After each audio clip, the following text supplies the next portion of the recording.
Hello, darlings. Miss Kathy here of the Vocabula, and today we'll be talking about how to conduct a very good assessment in the OSCE assessment station. Today we won't be talking about an example, we won't be diving into the scenario yet, but we'll be talking about the OARS and the SOLER procedure that you need to put in mind when you go for your OSCE or as you practice for your OSCE. And these are some of the things they want to see you portray in the OSCE assessment station. So yes, stay tuned.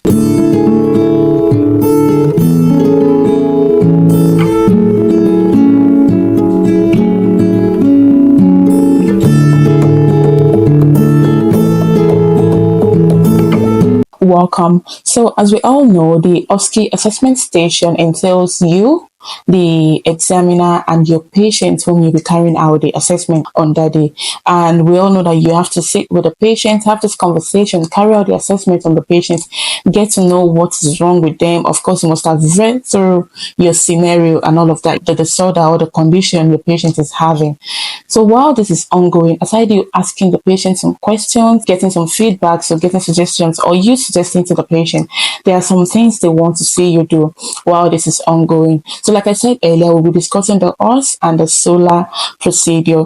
OSCE is the OARS. The O is for open-ended questions. They want to see you ask open-ended questions. This way, you're giving the patient the opportunity to say more about what is wrong with them. You're giving them the chance, you're giving them that forum to discuss further with you. If you go there and you start asking a closed-ended questions, you're just going to end up with a yes or no answer, and that is not what we need in the assessment station of the OSCE examination. You want to ask them questions that start with what, when, you understand, so that the patient would have this forum to verbalize more, to express themselves, and to give you every details that you need during the assessment station. So take, for example, if you want to ask the patient how they've been sleeping, don't just go straight to say, do you sleep a day?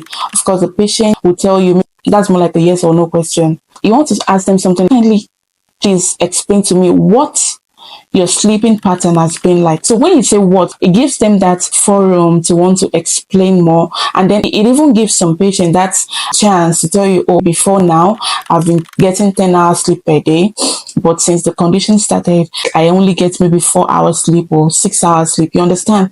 So you want to ask them open-ended question that starts with maybe what, when, things like that. So that's what the O in OS stand for, open-ended question. So the next thing, which is in the OS pattern or procedure, is affirming. Affirming simply means you trying to sympathize with the patient, you trying to show support with the patient. You want to show them concern, you want to express your concern to them. For example, after a patient has told you what they've been experiencing, you can actually sound like, oh, I'm so sorry to hear that. I understand how that can make you feel. This is actually soothing, and these are some of the things that they look out for in the assessment station of the OSCE. They just want to be sure that you are able to provide that verbal support to your patients. The next one is reflective listening.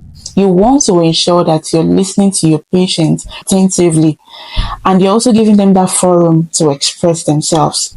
So when we talk about reflective listening, you want to give your patient that forum to express themselves, to talk to you, to just pour out everything while you listen attentively. Not that the patient would be talking and then you just call the patient in between and you just want to pour out what you've read from your scenario.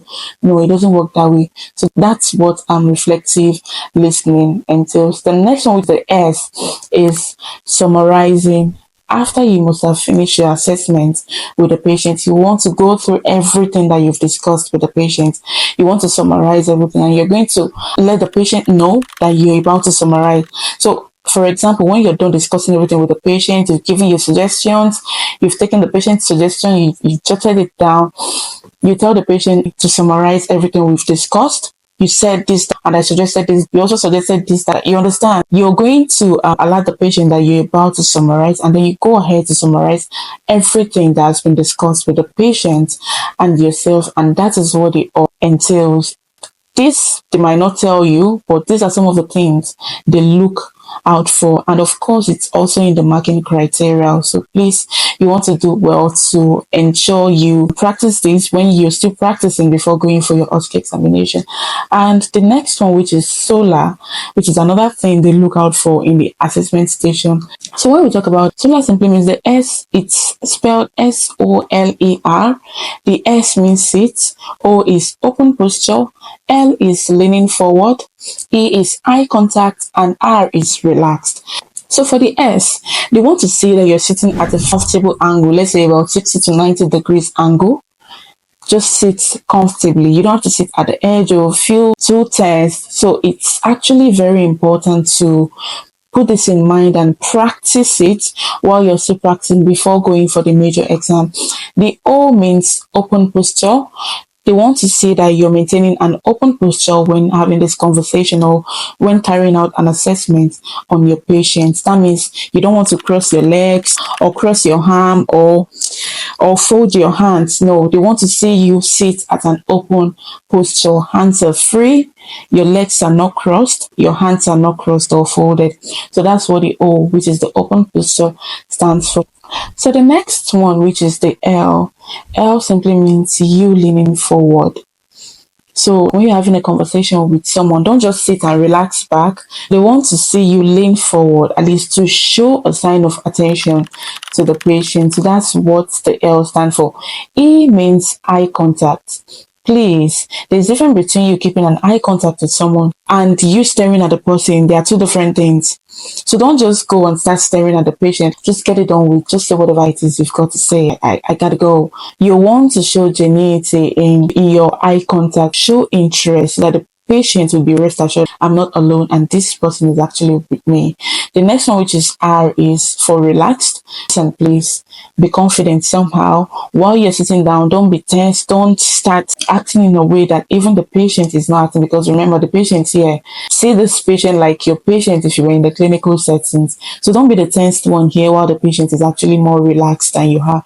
So be relaxed so that the patient would have this confidence that you have some solutions or suggestions to whatever their problem is. And yes, so that's what SOLER is all about. Trying not to make it too long, but basically that's what the OARS and the SOLER procedure or pattern in the assessment station of the OSCE examination entails.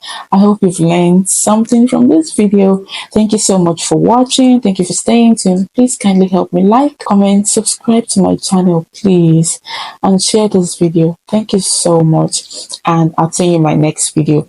Once again, this is the Cabiola. Bye, darlings.